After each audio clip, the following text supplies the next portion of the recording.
바울에게는 크고 지속적인 아픔이 있었습니다. 그의 형제요 혈족인 유대인들의 주류가 그리스도를 불신하고 배척하여 저주받은 상태에 있었기 때문입니다. 그것이 얼마나 끔찍한 현실인지가 지난 본문의 마지막 절인 5절에 잘 드러나 있었습니다. 조상들도 그들의 것이요 육신으로 하면 그리스도가 그들에게 나셨으니 그는 만물 위에 계셔서 세세의 찬양을 받으실 하나님이시니라. 이스라엘 역사는 누구부터 시작되었습니까? 바울의 조상들인 족장 아브라함과 이삭과 야곱으로부터 시작되었습니다. 야곱은 다른 말로 이스라엘이라고도 부릅니다. 그래서 본문 6절에 나오는 그 이스라엘이 그 야곱을 말하는 것인데요. 이스라엘의 역사는 바울의 조상들인 족장 아브라함과 이삭과 야곱으로부터 시작되었습니다. 그래서 하나님은 당신을 가리킬 때 나는 아브라함의 하나님, 이삭의 하나님, 야곱의 하나님이라고 자기의 성호를, 당신의 이름을 그렇게 알려주셨습니다. 그렇다면 그 이스라엘 역사, 아브라함과 이삭과 야곱으로부터 시작된 그 이스라엘 역사의 최고봉이 무엇일까요? 시작은 아브라함인데, 이삭인데, 야곱인데 그 시작된 역사가 점점 클라이막스로 절정을 향해 올라가면서 최고봉 정점을 찍어요. 그 정점의 사건이 어떤 사건일까요? 그리스도가 이 땅에 오신 사건입니다. 그래서 마태복음을 여시면 유대인 족보가 이렇게 시작됩니다. 아브라함과 다윗의 자손 예수 그리스도의 계보라. 아브라함 역사의 시작이고 다윗은 가장 위대한 왕이었고 그 예수 그리스도는 아브라함과 다윗의 자손으로 아들로 오신 분이다. 예수 그리스도가 하나님이 아브라함을 부르신 이유였고 하나님이 다윗의 왕권을 지켜주신 이유였고 그렇게 불순종하는 이스라엘을 멸망시키지 않고 계속해서 살려주시고 남겨주시고 고향으로 돌아오게 해주신 이유였습니다. 그런데 이스라엘 역사의 존재 이유였던 그 그리스도를 이스라엘 사람들이 불신하고 배척하고 내버렸으니 이 얼마나 어처구니 없는 현실입니까? 어디 그뿐입니까? 그들이 배척한 그 그리스도의 진짜 정체가 무엇입니까? 5절 하반절에 만물 위에 계셔서 세세의 찬양을 받으실 하나님이십니다. 아멘. 그들은 단지 다윗 같은 인간 메시아를 배척한 것이 아닙니다. 그들이 배척한 분은 하나님의 신적인 본성을 공유하시는 성자 하나님을 배척한 것입니다. 그들이 하나님 믿는 유대인이라고 말하는데 지금도 1948년에 건국된 이스라엘 민족이 하나님 믿는 백성이라고 말하는데 하나님의 아들인 성자 하나님을 배척하고 내버리고 불신했으니 이것이 얼마나 끔찍한 현실입니까? 이것이 사도 바울에게 지속적으로 어마어마한 아픔으로 남아있는 것입니다. 그런데 여기서 이제 오늘 본문으로 들어가겠습니다. 그런데 여기서 한 가지 심각한 문제가 발생합니다. 유대인들에게는 하나님의 언약들과 약속들이 아직 있다는 말씀을 지난주에 말씀드렸습니다. 그 언약들에 담긴 하나님의 약속은 어떻게 된 것입니까? 유대인들을 구원해 주시겠다. 남은 자를 구원받게 하겠다. 그 약속들이 어떻게 된 것입니까? 이사야 말씀을 이번 주에 본문을 묵상하면서 제가 찾아보았습니다. 여호와의 말씀이니라. 구속자가 시온에 임하여 구속자가 시온에 임하여 예루살렘 땅에 임하여 이스라엘 땅에 임하여 야곱의 자손 가운데에서 죄과를 떠나는 자에게 임하리라.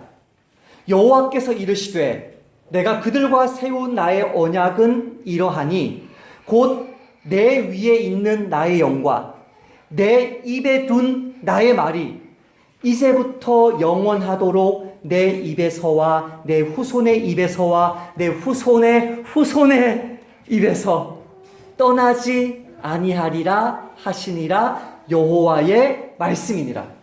유대 민족에게 성령이 계속 임하고 유대 민족에게 말씀이 계속 임하여서 그것이 계속 전달되고 전달되어서 유대 민족은 예수님 믿는 민족으로 남는다는 말씀이죠. 이 말씀 앞에 뭐라고 얘기했냐면 여호와의 말씀이니라. 이 말씀 마지막에 뭐라고 이야기했냐면 여호와의 말씀이니라. 여호와의 말씀이다. 여호와의 말씀이다. 너희들에게 계속 성령이 임할 것이고 너희들에게 하나님의 말씀이 임할 것이다. 후손 대대로 너희들은 나를 믿는 민족으로 남아있을 것이다. 이런 언약은 어떻게 되냐는 것입니다. 사도 바울의 질문은 6절의 질문은 6절 말씀을 한번 볼까요?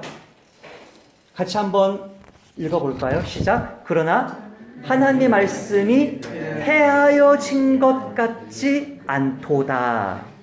사람의 말은 실수가 있습니다, 여러분. 사람의 말은 이루어지지 못할 수 있습니다. 사람의 말은 거짓말일 수 있습니다. 하지만 여호와의 말씀이니라, 여호와의 말씀이니라. 그 여호와의 말씀은 실수가 없고 실패가 없고 거짓이 없습니다. 어떻게 그 말씀이 이루어지지 않을 수 있겠습니까? 이게 딜레마인 거예요. 유대인들이 하나님 믿는 백성으로 남을 것이라는 이 말씀과 그들이 가지고 있는 약속과 그들이 가지고 있는 언약이 이루어질 것이라는 이 말씀과 대다수의 유대인들이 하나님을 믿지 않는, 사실상 예수 그리스도를 배척한 하나님이신 그분을, 하나님이 보내신 구원자이신 그분을 내버렸다는 이 사실이 어떻게 양립 둘 다 사실일 수 있겠습니까? 그러나 하나님의 말씀이 패하여진 것 같지 않도다라는 이 말씀에서 패하여졌다. 이 단어가 무엇인지 사전에서 한번 찾아보았습니다. 떨어졌다, 무너졌다, 그 뜻입니다. 풀은 마르고 꽃은 떨어집니다. 그러나 살아있고 항상 있는 하나님의 말씀은 땅에 떨어지지 않습니다. 두 번째, 예루살렘 교회가 감옥에 갇힌 베드로를 위해 기도할 때 베드로의 손에 쇠사슬이 끊어져 땅에 뚝 떨어졌습니다. 하지만 하나님의 말씀은 중간에 그렇게 끊어지지 않습니다. 세 번째로, 바울을 로마로 압송하던 그 배가 풍랑을 만나서 파손 위기에 처하니까 세월호 선원들처럼 그 배의 선원들이 보트를 내리고 보트에 올라타려고 그러니까 사도 바울이 저거 막으라고, 그럼 우리 다 죽는다고 그랬을 때 로마 병사들이 그 보트의 줄을, 거룻배의 거룻줄을 잘라버리죠. 그래서 그 배가 저 멀리 흑암의 바다로 떠내려 가버립니다. 하나님의 입에서 나온 말씀이 그렇게 줄 끊긴 보트처럼 하염없이 떠내려 가겠습니까? 아니요. 그럴 수 없다는 거예요. 사도 바울의 말은. 그럴 수 없다. 하나님의 말씀은 패할 수 없다. 끊어질 수 없다. 떨어질 수 없다. 저 멀리 사라질 수 없다. 하나님이 이스라엘을 구원하기로 약속하셨다면 그 약속은 반드시 이루어질 것입니다. 하지만 지금 유대인들의 대다수는 여전히 예수가 그리스도라는 사실을 거절하는 불신자로 남아 있습니다. 말씀은 반드시 이루어지는데 그 말씀의 예언에 그 관련된 민족인 유대인들은 대다수 불신자라는 이 사실을, 이 모순되어 보이는 이 사실을 어떻게 이해해야 할까요? 6절 하반절에 등장하는 사도 바울의 대답. 사도 바울을 통한 하나님의 대답은 이것입니다. 이스라엘에게서 난 그들이 다 이스라엘이 아니요.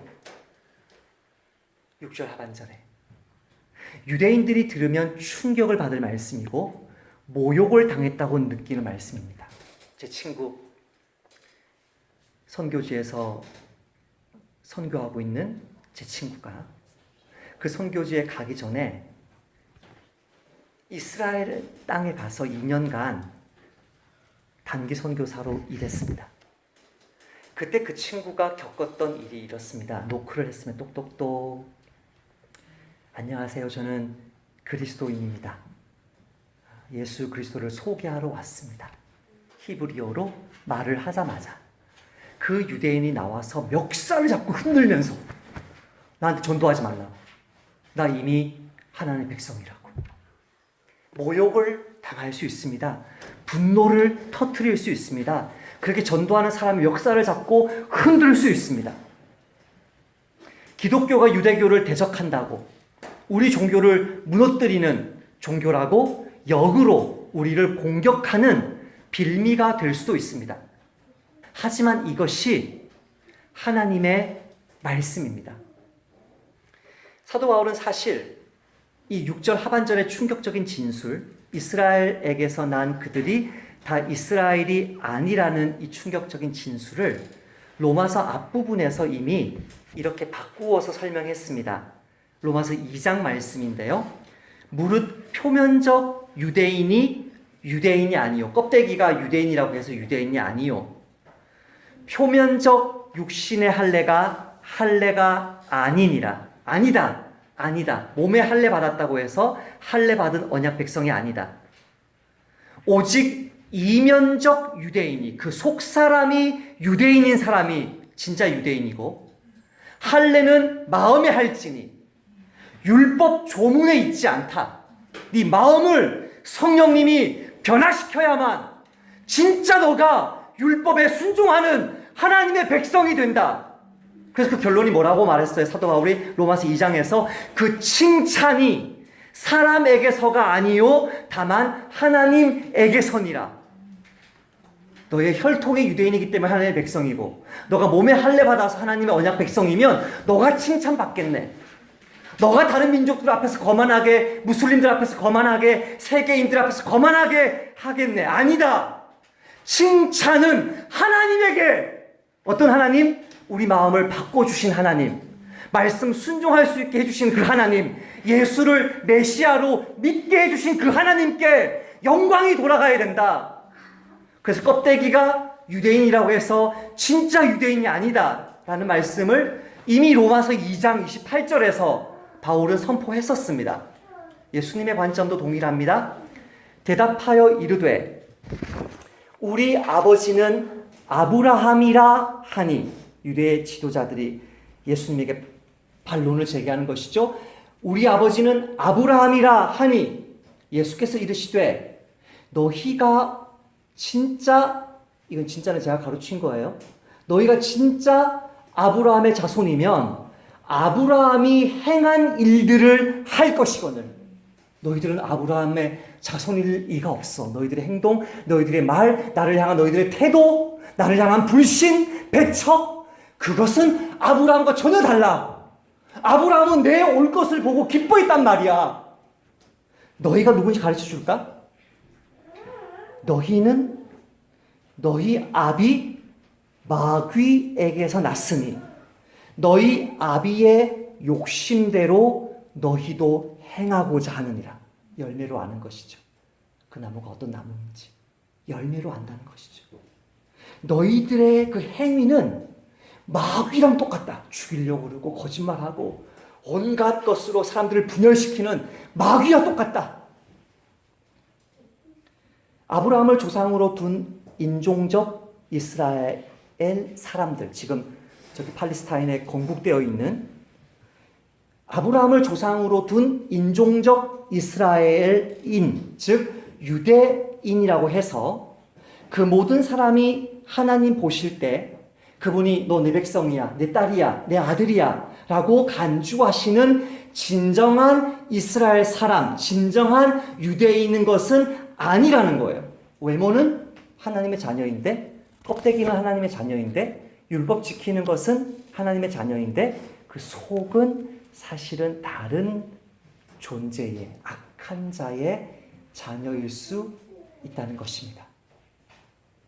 이번 주에 연합뉴스에서 조금 놀란 소식을 제가 읽고, 아마 이게 오역이 아닐까, 크리스찬이 아닌데 파키스탄에서, 인도에서 이루어진 일이네요. 인도에서 이루어진 일이면 무슬림들도 많고 힌두교인들도 많은데 이 사람을 크리스찬인 것처럼 표현한 게 아닐까. 그래서 제가 이제 BBC 뉴스로 들어가서 전문을 읽어보았습니다.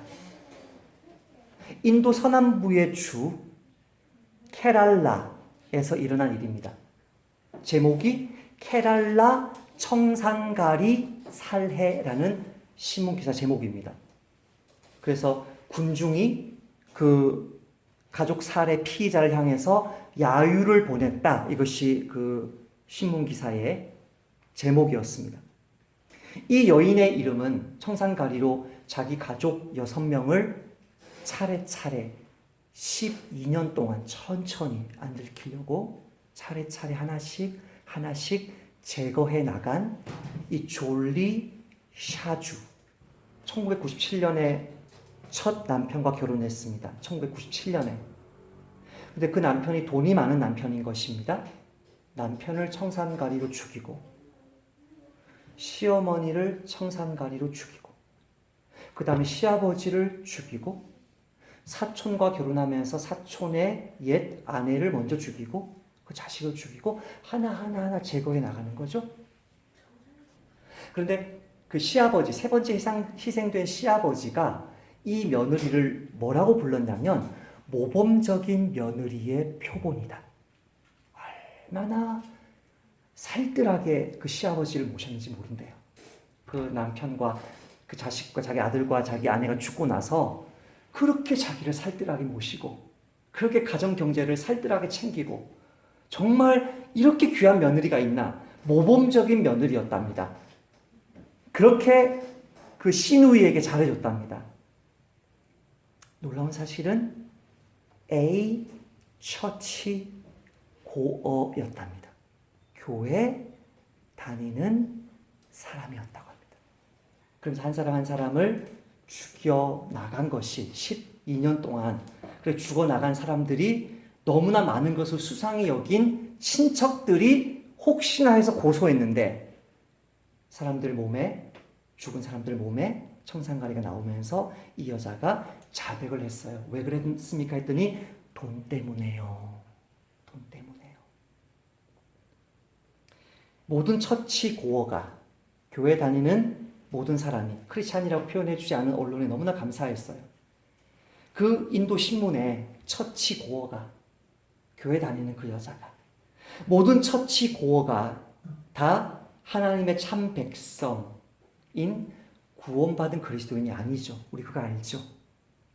사실은 살인자인 마귀의 자식인 거죠.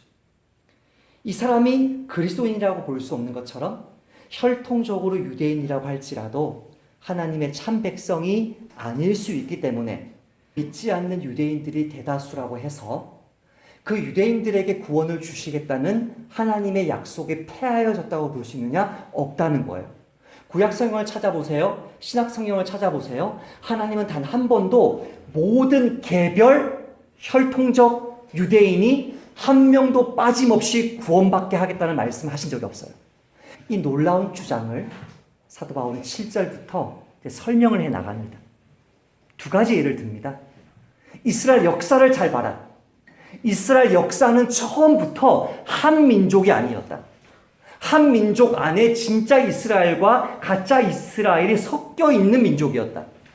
이스라엘 역사는 처음부터 하나님이 갈라내시는, 가지치기 하시는 역사를 보여주셨다. 이스라엘 역사를 잘 봐라 하면서 7절부터 두 가정의 예를 듭니다. 첫 번째 가정은 누구 가정입니까? 아브라함 가정입니다. 7절 말씀을 같이 한번 읽어보십시다. 시작. 또한 아브라함의 씨가 다 그의 자녀가 아니라 오직 이삭으로부터 난 자라야 내 씨라 불리리라 하셨으니, 여기서 줄 그어야 될 부분은 불리리라. 하나님이 부르셨다. 그 뜻이죠. 하나님은 어떤 분이십니까? 없는 것을 있는 것으로 부르시는 분이십니다. 하나님은 없는 이삭을 있는 자처럼 불러내셨습니다. 본문에 이스마엘이라는 사람은 언급되지도 않습니다. 하나님은 누굴 보고 있습니까? 이삭을 보고 있습니다. 그 이삭을 불러내셔서 이삭이 태어났습니다. 하나님의 백성은 하나님이 불러냅니다. 저 여러분이 나그네 교회 아니어도 분명히 복음적인 교회에 소속될 사람인 것을 믿는데요. 저와 여러분이 그리스도의 교회에 오게 된 것은, 또 나그네 교회 역시 오늘 예배에 오게 된 것은 하나님이 불러주셨기 때문임을 저는 믿습니다. 저는 정말 교회 안 다니려고 2번 심각하게 시도했습니다. 3년 동안 교회를 안 다녀봤고 하나님을 부인하려고 철학책을 읽으면서 하나님 없다고 믿으려고 무지 노력을 해봤습니다. 그 모든 노력이 실패했습니다. 여러분이 아무리 하나님 곁에 오지 않으려고 해도 하나님이 불러내시면 교회 오게 됩니다. 이게 성경 말씀의 가르침입니다. 2번째 8절이 뭐라고 이야기합니까? 곧 육신의 자녀가 하나님의 자녀가 아니요 오직 약속의 자녀가 씨로 여기심을 받느니라. 창세기 27장 말씀을 잘 읽어보시면요, 하나님이 이삭 약속하실 때 아브라함이 뭐라고 얘기하냐면, 하나님 괜찮아요. 안 줘도 돼. 이스마엘이나 복받게 해주시고 이스마엘을 내 아들로 인정해 주시고 이스마엘에게 이 언약이 이어지게 해주세요. 그렇게 부탁하는 아브라함의 모습을 볼 수 있어요. 하나님이 그걸 받아들이잖아요. 거절해요. 아니다. 하나님이 아니라고 하신 사람들은 예수님 믿지 못했어요. 그 언약을 받지 못했어요. 하나님이 허락하신 이삭, 약속의 자식으로 불러주신 사람들이 하나님의 언약을 상속해요. 그게 이삭이었어요.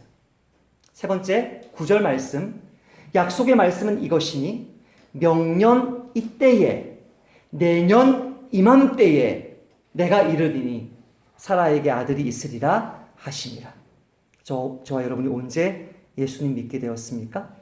저와 여러분이 언제 신앙생활 하게 되었습니까? 그 시간까지 하나님이 정확하게 알고 계셨고, 나그네 교회뿐만이 아닙니다. 모든 교회 마찬가지입니다. 그러나 나그네 교회에 해당되니까 말씀드리는 것입니다. 나그네 교회가 교회의 지체가 되는 것까지도, 제가 나그네 교회를 시작하게 되는 것까지도, 시간까지도 하나님이 정해 놓으셨다면 얼마나 철저하게 하나님의 뜻에 따라서 하나님의 참 백성이 결정되는 것입니까?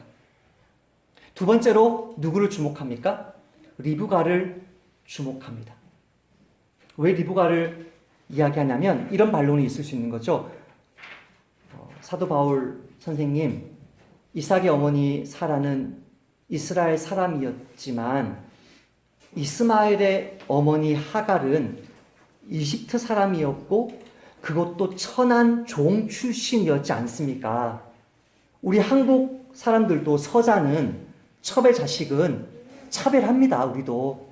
그러니까 이스마엘이 첩의 자식이었기 때문에, 혈통이 좋지 않았기 때문에 이렇게 내친 거를 이렇게 미화시킨 거 아닙니까? 이렇게 오해할까봐 같은 아버지, 같은 어머니 이삭과 리브가에게서 태어난, 그것도 쌍둥이로 태어난, 그것도 태어나기 전에, 이스마엘과 이삭은 이스마엘이 태어나고 나서 이야기했는데 태어나기도 전에 정말 부인할 수 없는 더 충격적인 예화를 10절, 11절, 12절, 13절, 4절에 걸쳐서 이야기합니다. 11절 말씀을, 이게 핵심인데요. 11절 말씀을 한번 한 목소리로 읽어봅시다. 그 자식들이 아직 나지도 아니하고 무슨 선이나 악을 행하지 아니한 때에 택하심을 따라 되는 하나님의 뜻이 행위로 말미암지 않고 오직 부르시는 이로 말미암아 서게 하려 하사. 지금 우리가 읽고 있는 10절, 11절, 12절, 13절은 교회 다닌다고 해서 모든 사람들이 믿는 말씀이 아닙니다. 기독교인이라고 해서 모든 사람들이 이거를 진리로, 교리로 받아들이는 말씀이 아닙니다. 먼저 이를 말씀드립니다. 너무나 오해하기 쉽고 너무나 공격당하기 쉽고 그렇게 전하는 설교자도 공격당하기 쉬운 말씀입니다. 그래서 긴장을 가지고 한번 저도 설명해보고 여러분도 들어보십시다. 여기서 그 자식들이 아직 나지도 아니하고 무슨 선이나 악을 행하지 아니한 때에 택하심을 따라 되는 하나님의 뜻이 행위로 말미암지 않고 오직 부르시는 이로 말미암아 세 가지를 강조했어요. 하나님의 택하심이다. 하나님의 뜻이다. 하나님의 부르심이다. 세 번 강조했어요. 하나님, 하나님, 하나님. 구원의 주권은 하나님. 영광 받으시는 분도 하나님. 책임지는 분도 하나님. 시작하는 분도 하나님. 붙드시는 분도 하나님. 완성하는 분도 하나님. 계속 하나님을 강조해요. 그 하나님의 택하심이, 뜻이, 부르심이 서게, 지각하면 머물게, 그대로 있게, 계속되게라는 말이에요. 아까 하나님의 말씀이 패하겠느냐, 떨어지겠느냐, 이 말과 반대되는 말이에요. 하나님의 택하심과 뜻과 부르심이 서게 하려고. 굉장히 일방적인 주장일 수 있고요. 오해하면 폭력적인 주장일 수도 있어요. 우리의 선택이 아니고, 우리의 혈통이 아니고, 심지어 믿음을 행함이라고 생각하지 말자라고 로마 설교 처음에 제가 말씀드렸는데, 믿음을 행함이라고 오해한다면 그 믿음도 아니고, 너가 믿기 전에 하나님이 너를 택한 거 알아? 그 말이거든요. 너가 어떤 착한 일 하기 전에 하나님이 너 마음 바꿔준 거 알아? 그 말이거든요. 너가 교회에 있으려고 버틴 게 아니야. 하나님이 붙들어 준 거야. 그 말이거든요. 저와 여러분 과거를 한번 생각해 보세요. 여러분이 노력해서 예수님 것까지 믿었어요? 아니에요. 아니에요. 정말 그렇지 않아요. 저는 고등학교 때 그렇게 열심히 예수님 믿는 친구들이 한 명, 두 명 교회를 떠나는 것을 보고 충격을 받았어요. 저는 교회를 떠나려고 무수히 노력했는데 못 떠난 거예요. 저는. 왜 못 떠났냐면요. 3년 동안 교회를 안 다니고 술 먹고 담배 피고 도박하고, 죄송해요 이런 표현 써서, 쌩 난리를 쳤어요. 저 나름대로는. 근데 하나님의 존재가 부인이 안 되는 거예요. 하나님이 계시다는 사실을 안 믿고 싶은데 그렇게 나쁜 짓을 청소년 시절에 중1, 2, 3 때 3년 동안 해서는 안 될 짓을 하고 사는데도 하나님 계신 게 계속 믿어지는 거예요. 제가. 저와 여러분 노력이 아니에요. 믿음은. 그 신앙 지키는 거는 저와 여러분의 혈통이 아니에요. 하나님의 택하심, 그분의 뜻, 그분의 부르심에 의해서 결정된 거란 말이에요. 이게 본문에서 사도 바울이 반복하고 반복하는 거예요. 이걸 잊으면 안 돼요. 이걸 양보해서 안 돼요. 포기해서 안 돼요. 이해가 되든 말든 상관없이 하나님의 말씀이에요. 이게. 이 사실을 더 확실하게 하려고요. 큰 자가 작은 자를 섬기리라. 이건 창세기에 있는 말씀이거든요. 뱃속에 뛰놀 때 창세기에 있는 말씀인데, 이 창세기에 있는 말씀을 말라기 가보시면, 구약성경 마지막 책인 39번째 책인 말라기에 가보시면 말라기에서 이 말씀을 인용하면서 이렇게 이야기합니다. 나는 야곱은 사랑하고 에서는 미워하였다. 이 말이 나와요. 말라기에. 그 말씀, 말라기 말씀을 두 번째로 13절에서 인용해요. 13절 읽어볼까요? 시작. 기록된 바 내가 야곱은 사랑하고 에서는 미워하였다 하심과 같으니라. 여기서 충격을 받습니다. 자, 하나님은 과연 공의로우신가? 하나님은 과연 공평하신가? 하나님은 과연 하나님다우신가? 태어나지도 않은 애를 미워했다. 태어나지 않은 애를 미워했다. 이 말 앞에 우리는 충격을 받습니다. 자, 먼저 미워했다는 말이 어떤 의미인지를 설명하고, 그럼에도 불구하고 사실은 변하지 않는다는 것을 제가 추가로 설명할게요. 야곱이 라헬을 레아보다 더 사랑했죠. 야곱이 레아를 라헬보다 덜 사랑했죠. 그쵸? 그를 그 다음 바로 밑에 절에 창세기에 보시면 하나님이 레아가 야곱의 사랑을 받지 못함을 보시고 이렇게 나와요. 그러니까 셈족 문화에서 미워한다는 말은 덜 사랑한다는 말이에요. 예수님이 너 처자, 자식, 너의 아비, 어미, 너의 재산, 너의 생명, 나보다 더 사랑하면 내 제자가 될 수 없다. 마태복음 말씀, 누가복음 말씀에는 그것을 미워하지 아니하면 내 제자가 될 수 없다. 그러니까 셈족 문화에서 미워한다는 말은 덜 사랑한다는 의미예요. 그래서 하나님이 에서를 미워했다고 표현해서 진짜 에서를 막 고통스럽게 만들고 에서에게 복 안 주고 이스마엘에게 막 복 안 주고 이스마엘 막 애도 못 낳게 만들고 이렇게 했냐? 성경을 자세히 보시면 그렇지 않아요. 분명히 에서에게도 복 주시고 이스마엘에게도 복 주세요. 그쵸? 이 미워했다는 말 자체가 셈족 문화에서 어떤 의미인지는 우리가 일단 이해는 했어요. 자, 그렇다고 해서 여기서 두 번째 단계로 넘어갈 겁니다. 자, 그렇다고 해서 이스마엘이 언약 백성에 포함되었습니까? 아니요. 분명한 사실입니다. 아니요. 에서가 언약 백성에 포함되었습니까? 아니요. 그 말을 하나님이 뭐라고 표현해요? 나는 에서를 버렸다. 에서를 미워했다. 라고 표현해요. 이 사실이 너무나 이해가 안 되죠. 지난주에 제가 했던 말씀 기억나나요? 나는 사람들이 죄 가운데 죽는 거 원하지 않는다. 나는 회개하고 사는 거 원한다. 나는 모든 사람들이 구원받기를 원한다. 그게 하나님의 말씀입니까? 아멘. 아멘. 이 말씀과 동시에 어떤 사람은 구원하기로 택하시고 어떤 사람은 구원하지 않기로 택하신 것도 사실이에요. 이 두 개가 조화가 돼야 안 돼요? 우리 머리로는 조화가 안 돼요. 그래서 카톨릭 교회를 비롯한 대다수 교회가 장로교회, 개혁교회, 침례교회, 성공회의 일부 이 교회들 빼고 우리가 속해 있는 개혁주의 전통에 속한 칼빈의 신학을 따르는 이 교회들 빼고 나머지 카톨릭 교회나 이런 교회들은 하나님의 예정을 인정하지 않아요. 왜 인정하지 않냐면 사람의 머리로 이해되지 않기 때문에 인정하지 않아요.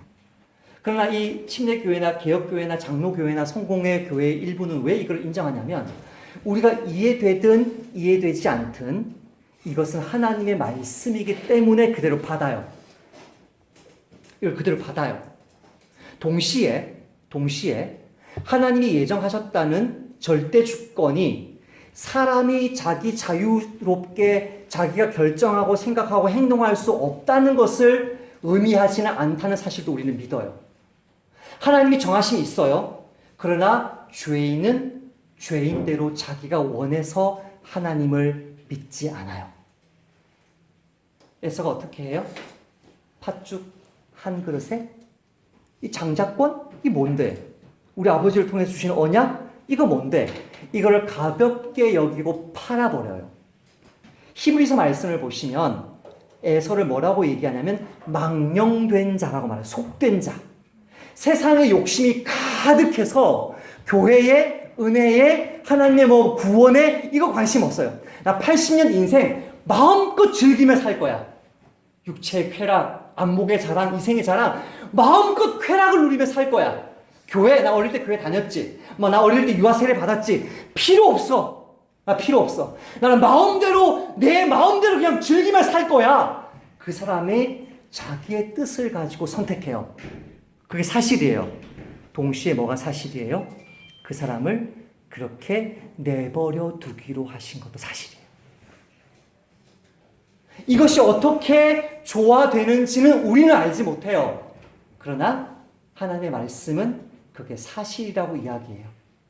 역사상 수많은 사람들이, 신학자들이, 그리스도인들이 로마서 이 말씀, 이 본문을 어떻게든 바꿔보려고, 어떻게든 불신자들이 이해하기 쉽게 만들어 보려고 여러 가지 제안을 했어요. 제가 지금 말하는 네 가지 제안이 다 잘못된 거예요. 한번 들어보세요.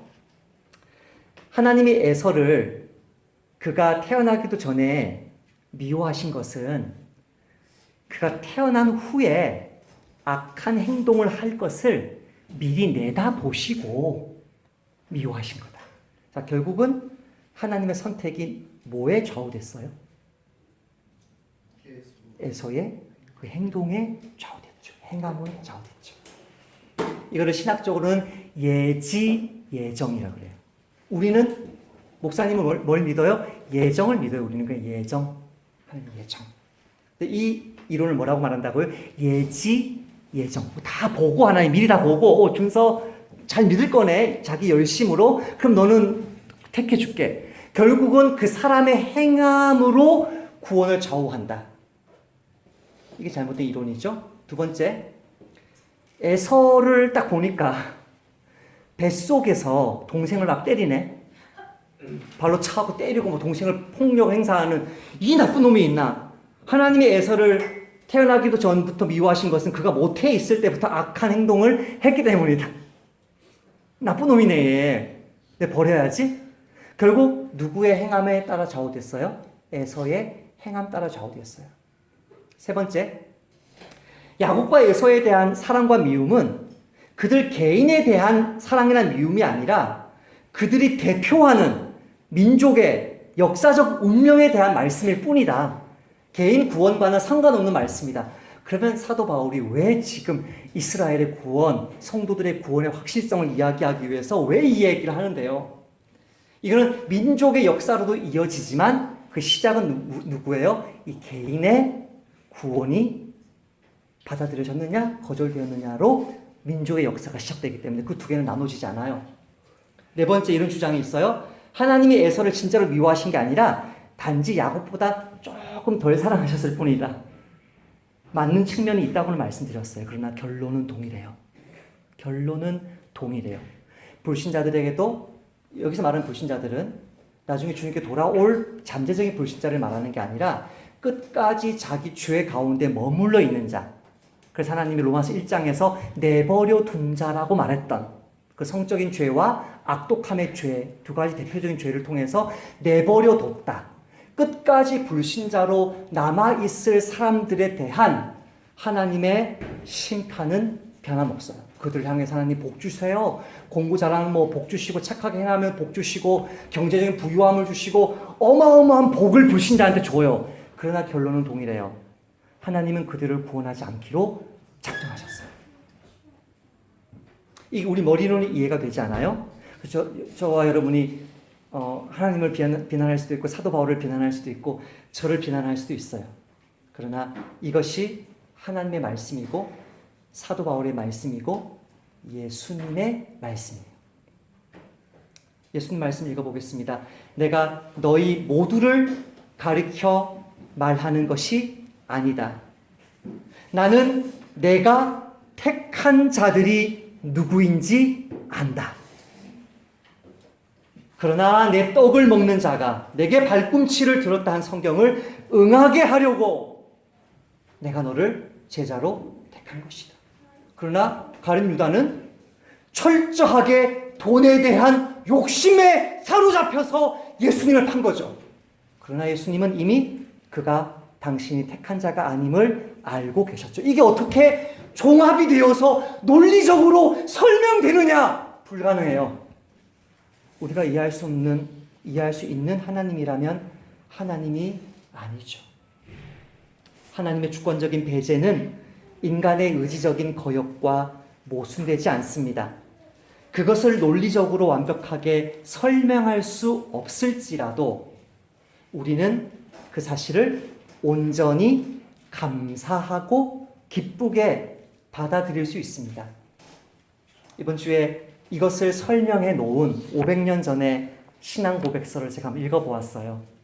그 신앙 고백서가 딱딱하겠지만 한번 들어보세요.